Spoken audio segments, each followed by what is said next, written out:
Warren Buffett says bad leaders pose biggest risk to companies, a Wall Street Journal story.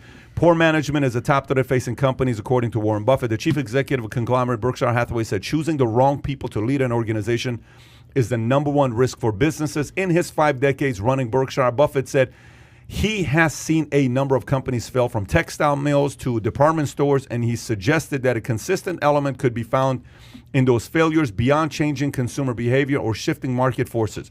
You get a guy or a woman in charge of it. They're personable. The directors like them. They don't know what they're doing, but they know how to put on an appearance. That's the biggest single danger, Buffett said. Very interesting. Very interesting. What do you think about that, Major?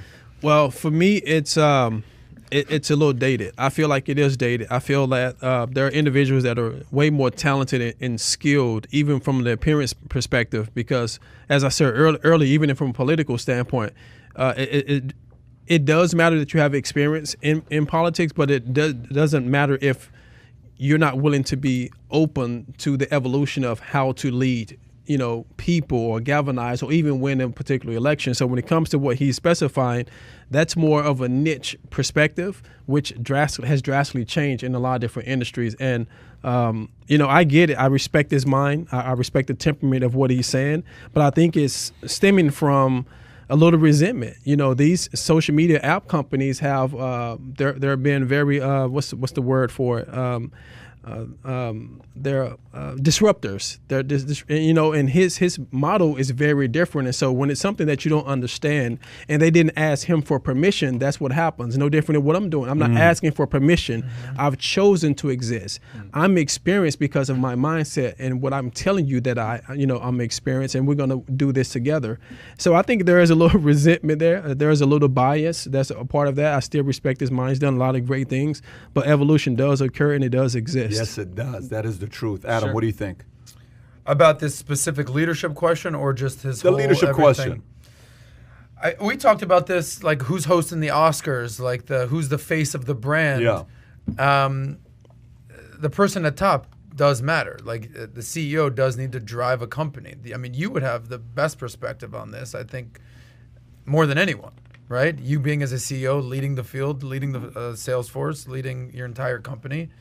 I think that's essentially his point here. I'm more, to be honest with you, more intrigued by the 10 key takeaways, which is probably the next story we're going with. But You know what? Why don't we go to the story of California taxes? Why don't we talk about that before we go into the takeaways? Because I think that's a... Can I give you one quick point Sure, on Buffett, please. though? It's ironic, I think, that he's talking about executive leadership, CEO leadership, because I think he's punched some holes in his own leadership right now. I think he skews old now. I think he hurt his brand. Skews old. Well, come on, seriously. Charlie's 100, he's 90. Yeah, but you know what? Skewing, yeah, of course. But never in the past has he come across as grumpy old guy. For sure. And the other thing that kind of creeped into his messaging is arrogance. To me, Right. I take arrogance out of that. And for someone as brilliant as the Oracle of Omaha, Warren Buffett, he missed a great opportunity. He should have been speaking to these kids that invest on Robinhood and try to bring them into his fold and say, hey, good job. Maybe you can come over and do some things in Berkshire Hathaway. We got a platform for you too. It's not.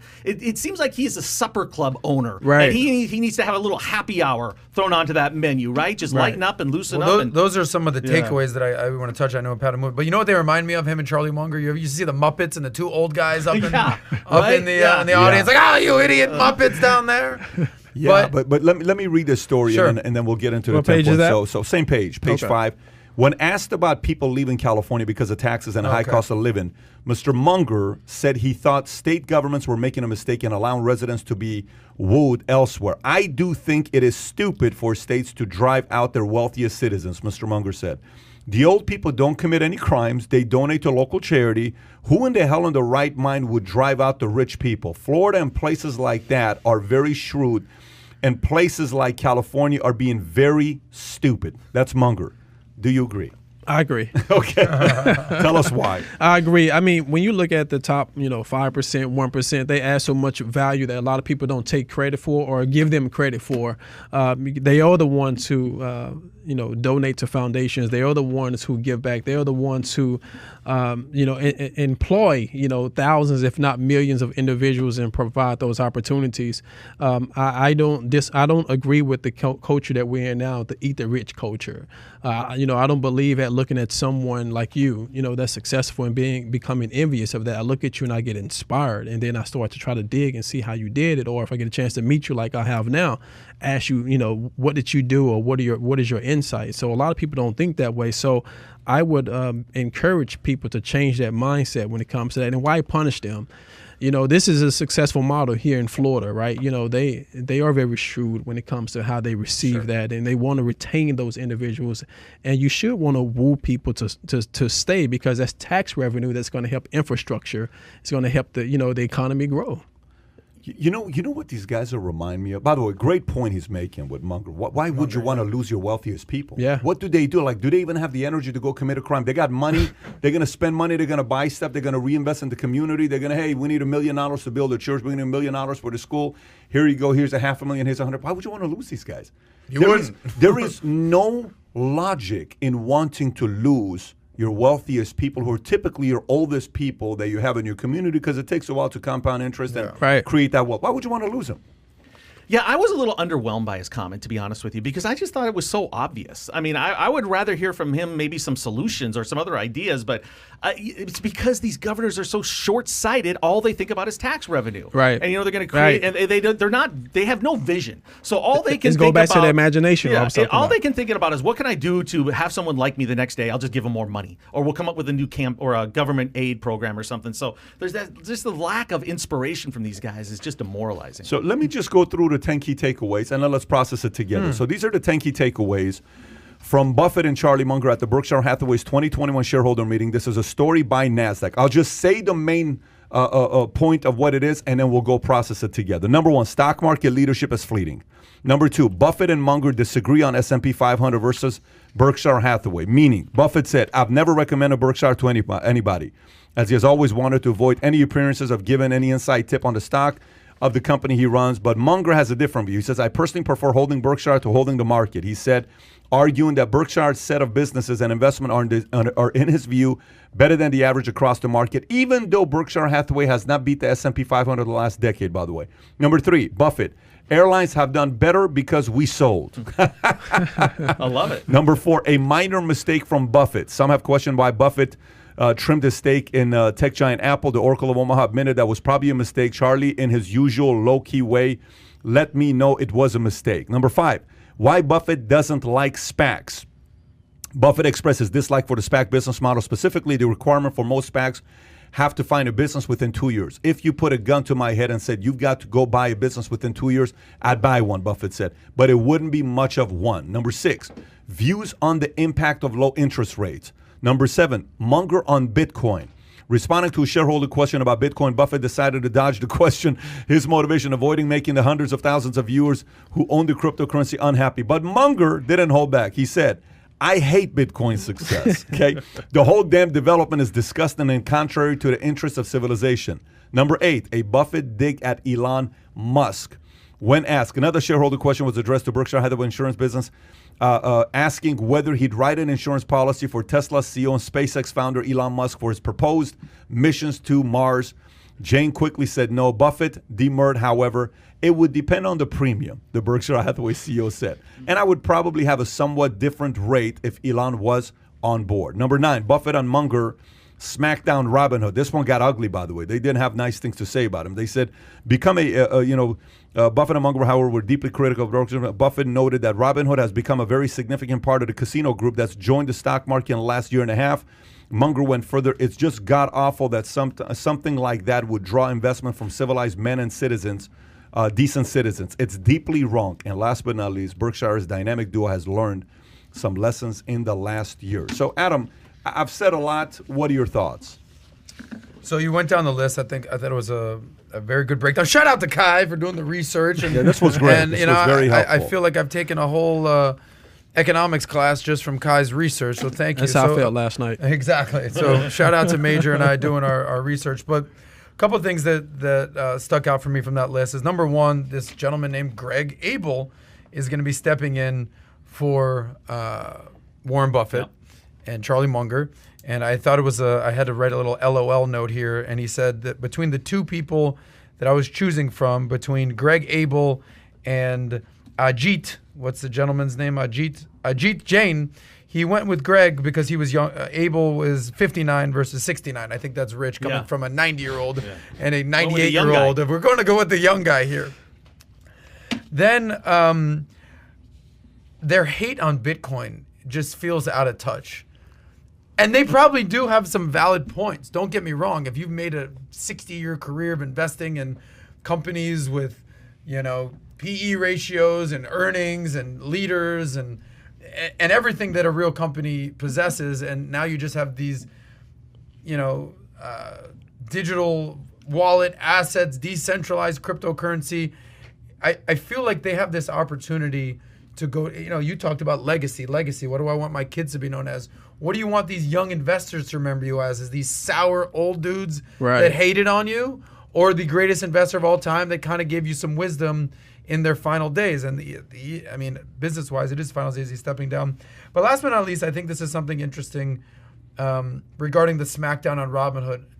For someone who's such an advocate for investing and get out there and compound interest and buy the S&P, Robinhood, with their flaws and gamifying investing, I can understand why you would maybe have some issues with it, but they're allowing retail investors to get into the market. And that's something that I'm all about, is save that money so you can start investing. And if you're getting stimulus checks, if you're sitting at home and you're saving money because you never been able to travel or spend it at the club, and you're 20, 30 something years old, and you're able to start investing it, you might lose a little bit, but you're going to definitely win because you're going to learn a lesson, especially if you buy a company like a GameStop or an AMC or the meme stocks or whatever. You're going to learn something. So I think he seems a little out of touch. Kai, you're trying to say something. Go ahead. Yeah, no, I think it's interesting how I'd say almost it sounds like you guys are surprised in a sense the way they're saying it is, but if you look at it, that's the way they've invested all their careers. They're value investors. They're looking for things they can understand. How much was Warren Buffett criticized in the dot-com boom when he didn't invest? But he said, I don't understand it. I don't feel safe to invest it, so I'm not going to try to gamble. He's always the safe bet, right? And especially with Charlie Munger coming in, then it was like, all right, we're gonna invest in something that is works, that's proven, and that can run itself. He said, if with Coca-Cola, if the CEO was a ham sandwich, it would still make money, right? That's their whole philosophy. That's their whole way. Bitcoin and cryptocurrency, as far as we know, it's still all just speculation. It's just we can't. There's no forms or kind of earnings that say, oh, this is going to project it to earn here and here. In many ways, you can put calculations and say, but you can also put calculations to say otherwise. So the fact that they're against this isn't surprising in many ways. Obviously, they're getting older, and you can kind of argue that as well. But they've always been the hare versus the tortoise, and they've always been slow and steady wins the race. And like with Robinhood, you're not betting necessarily on the market. You're picking a stock, and you're getting confetti for buying. You're getting confetti for selling. So in many ways, it's going against everything that they're against, which they're not for, because they've always been the slow and steady wins the race. Tom. Good stuff, Kai. I think you guys handled it. Most of the key issues here. I'm convinced that they invested in a tequila company. They were both a little buzzed when they were talking because that was just so against the grain for them being this outspoken, talking this much trash. I don't know if it was a great look for them because I admit I screwed up on Apple. I mean, that's kind of a big error. Yeah. That's what sticks with me. You got 10 points. I screwed up on Apple. I don't like Bitcoin. I got something with Elon Musk, and Robinhood sucks. I mean, that's really what I got from this. Let me ask you, how competitive do you think Munger and Buffett are? Competitive. How competitive do you think they are? I think Warren is extremely competitive. I think so as well. I don't know anything about Munger. Very competitive. Like ultra super psycho competitive. Yeah, I think Buffett is. Has to be if where you're he's still at. 90 years old and you're going ham, he still has the mama mentality. Yeah. Okay. Mama mentality. All right. I think he's got that killer mindset, right? Okay. So here's how I see this. When is it good to retire in baseball or in basketball? What's a good time after a good season? When is it a good time to retire? When you've lost a step or two. Barkley said, when scrubs are beating me, that's time for me to retire, right? Barkley said, when scrubs are beating me, and I'm sitting there saying, this scrub just beat me, who the hell is he? It's time for me to get out the league, right? Okay. I don't know. Obviously, investments is a different world because you can invest a lot longer. Like meaning your tenure to want to invest, maybe your tenure to play basketball is what? Say 10 or 20 years. Okay, you're Kobe, 20 years. I know, but I'm just saying, let's say 10 or 20 years. Carmelo's still playing. He became the 10th all-time scorer. Say it's 10 or 20 years. What's your tenure for investments? What is it? 50 years? 40 years? There's got to still be a tenure. What is the number? So do I think maybe 10 years ago they should have retired?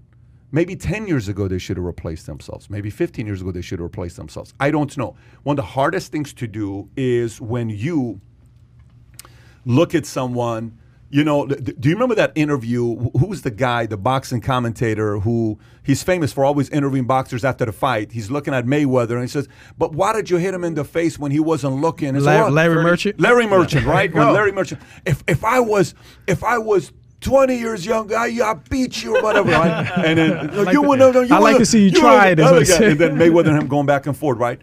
But you have to realize Larry is sitting there saying, dude, I'm 75.